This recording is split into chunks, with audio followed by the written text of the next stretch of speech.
En 1940, ces adolescents ont découvert une grotte préhistorique unique. Chapelle Sixtine de la préhistoire, la grotte de Lascaux est un témoignage inestimable de la vie de nos ancêtres il y a 21 000 ans. Mais derrière sa porte scellée, elle recèle encore de nombreux secrets. Quand on pénètre dans la grotte de Lascaux, c'est un choc. Ces pigments sont d'une fraîcheur comme si ça venait d'être peint. 12 septembre 1940. Marcel Ravida et 3 amis se promènent dans la campagne du Périgord à la recherche d'une entrée menant au souterrain du château de Lascaux. Ils espèrent trouver un trésor enfoui sous le château et explorent une cavité qu'ils ont repérée dans le sol. J'ai pu me glisser, je suis descendu au niveau de la première salle et quand j'ai vu qu'il n'y avait pas trop de danger, alors à ce moment-là, je suis remonté, dire aux copains, vous pouvez descendre, mais faites attention quand même, le départ est assez glissant. Les adolescents progressent dans la galerie, mais ne trouvent pas le trésor qu'ils cherchent. Ils s'apprêtent à remonter lorsque le halo de leur lampe dévoile de curieuses peintures. Des animaux sauvages, des figures abstraites, des motifs élaborés. La découverte des adolescents s'ébruite vite dans le village. L'abbé Breuil, préhistorien au Collège de France, vient constater sur place. Il réalise vite qu'il est face à une découverte exceptionnelle. L'état de conservation inouï, la qualité des dessins, le réalisme des proportions. Des taureaux, des cerfs, des chevaux, et même un rhinocéros laineux. Une scène intrigue. Un homme à tête d'oiseau, gisant face à un bison. Rite chamanique, représentation d'un rêve, scène de chasse.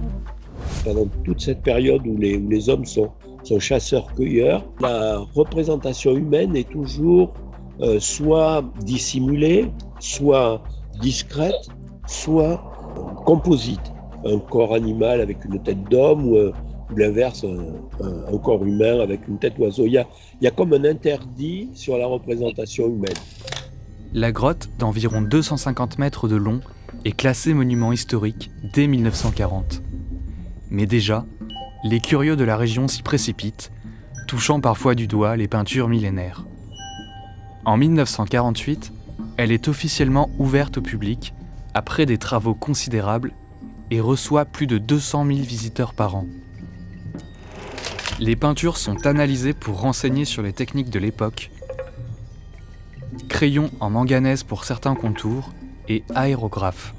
Cet art est un art de la vie de tous les jours, un art d'une société qui est une société assez développée, assez en équilibre sur son environnement. C'est pas l'acte d'un artiste, c'est presque un travail de travaux publics. Il faut des kilos de peinture, donc il faut le récolter au fur et à mesure des déplacements, le stocker. Lascaux n'est pas la première découverte du paléolithique en Dordogne. Mais les archéologues s'interrogent sur la fonction de la grotte. On n'a pas fait que de l'art ou de la cérémonie ou des choses comme ça dans cette grotte. On a vécu. Il y a des quantités d'activités qui ont eu lieu dans cette grotte. Bien sûr, la peinture, la gravure, l'éclairage, mais aussi l'alimentation. Les os de renne et de cheval sont fréquents. Enfin, il y en a partout, dans toute la grotte. Ils ont fait de la boucherie, ils ont fait de la cuisine, partout. Peut-être pour de courtes périodes, pendant que une couverture neigeuse trop importante immobilise un petit peu un groupe dans ces parages. Il faut imaginer ça au moment presque du maximum glaciaire. La grotte est victime de son succès. Des algues apparaissent sur les parois, menaçant de faire disparaître les peintures pour toujours. En 1963, André Malraux en interdit l'accès au public. Mais la grotte subit d'autres agressions toxiques, au point d'être définitivement fermée, même aux spécialistes. Plusieurs répliques du site sont construites. Les archéologues espèrent un jour remettre les pieds dans la grotte originale pour tenter d'en apprendre davantage sur le séjour de nos ancêtres dans ces lieux.